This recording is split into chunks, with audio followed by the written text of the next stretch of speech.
Today we're going to be talking about how to find your editing style, and I'm going to go as in depth in this video as I possibly can, so by the end of this you'll know exactly how to find your style. An editing style can help bring consistency to your work as well as help establish a certain vibe or a certain theme that's associated with your brand or your name.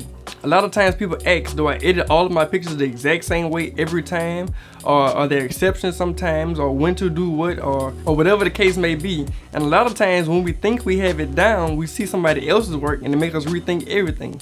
Maybe this isn't the way I want to edit and I like that a lot better. But it's important to keep in mind that as artists, you can like other artists' work even though it's not your style. And that's pretty common with all arts. You can look at Adele, she's a huge Beyonce fan, but Adele doesn't make music like Beyonce, even though she adores Beyonce. An editing style can be defined as strictly or as loosely as you would like it to be. A style doesn't just consist of how you edit, but it can also consist of what you take pictures of, how you take pictures, the equipment you use, and a lot of other things go into what makes your style your style. Now, a lot of people know Brandon Woolfolk for his neon photography, but if you really look at his work, not all of his pictures contain neon, and not all of his pictures contain lights at all whatsoever. His editing style does look consistent. He pretty much always has vibrant colors and faded blacks, but if you really look closer, you notice that the greens are not always edited the same. Sometimes they are more towards the teal side, and sometimes they're more desaturated and towards the orange side. Same thing with the yellows. Sometimes the yellows are darker and more towards the orange side. Sometimes the yellow are very yellow and more pale looking. So you only have as many rules to your style as you make. There are three main things that influence your editing style. That's what you like, what you know, and what's available to you.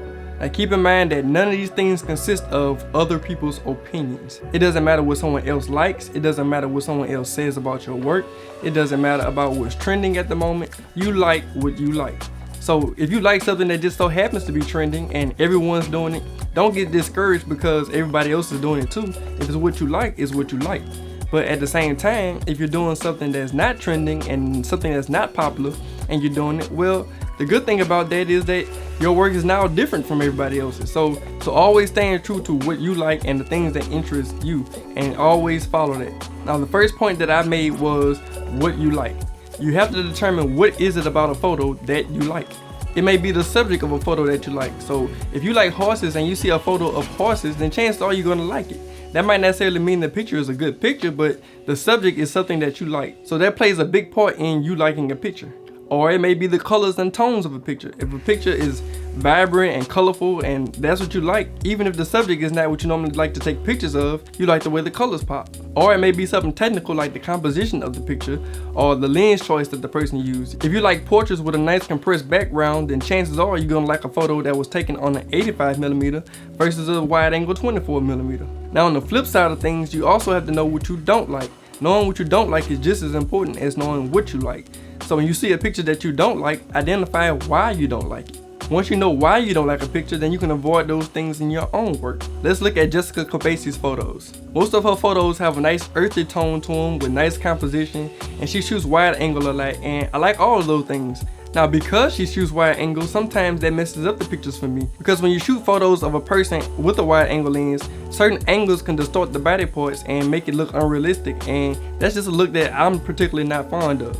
That doesn't mean I don't like her work, that's just something that I would avoid doing in my own work. So that's pretty much figuring out what it is that you like. Now the next thing I talked about is what you know. If you like taking pictures of stars and you don't know how to do that, then you're not gonna get good pictures of stars. I think it's very important to learn as many techniques as you possibly can, even if it's not one that you would normally use. For example, if you look at portrait retouching, some people don't like to retouch people at all whatsoever. They want the people to look exactly like they did out of the camera, and they don't do any skin retouching or removing blemishes or any of that, and that's perfectly fine. But if you know how to do it, then you can use those same tools and same resources to apply it to other things. If you know how to do skin retouching, then I'm pretty sure you can use those same techniques to remove a mailbox or a power line that's messing up your landscape shot. So just because it applies to something that you don't normally do doesn't mean that it can't be used elsewhere. The same technique that someone would use to remove a blemish out of someone's face might be the same technique that you need to edit someone out of the background of a picture that you've taken. So while you're digging through YouTube trying to figure out how to remove those power lines out of your picture, if you knew how to do skin retouching, then you would have known exactly what you needed to do. Diversifying your skill set opens new doors even if it's not apparent to you right away. I typically don't like using flash in any of my photos, but I know how to do flash photography, and understanding how to do flash photography has helped me in other things in photography. Matter of fact, the whole reason why I learned how to do photography in the first place was to help me shoot better videos. So the first one was understanding what you like. The second one was understanding the skills and knowledge that you have and how to apply them. And the third one would be understanding the things that are available to you. Now this is something that you can't always control. For example, I live in Louisiana, and if mountain photography was my thing, then there's pretty much nothing I can possibly do about that here because we don't have any mountains. But at the same time, that's a very simple fix. If I complain about not having mountains this whole time and don't get anything done, then I'm not really helping myself. But if I work on all other aspects of my photography, all you have to do is place me in front of some mountains and I'm right there. I will have all the necessary skills and knowledge and understanding on how to shoot those mountains in my style. I was just missing the mountains. The same thing goes for equipment. If you want to shoot sports photography on the sideline of a football game and you don't have a long lens, it's going to be pretty hard to get the shots that you need because you're not going to be able to really get close to the action with a wide angle lens on the sideline of a football game. But that's not your fault. You just don't have the equipment that you need. But that doesn't mean that you can't work on all other aspects of capturing the sports photography. Once you save up and finally get that lens, then your problem is instantly fixed. So those are just temporary setbacks. So the things that are available around you have a heavy influence on your work. Now let's look at Peter McKinnon's work. His style is very consistent. He has nice cool tones throughout his photos, but you can see that his photos are highly influenced by what's going on in his life at the moment. When he travels to certain places, you see the beautiful landscapes that are around him. He loves coffee, so a lot of his shots consist of coffee and things like that. He has a lot of product shots that he does and stuff like that. So the things that are around him and are available to him at the time heavily influences what his work is.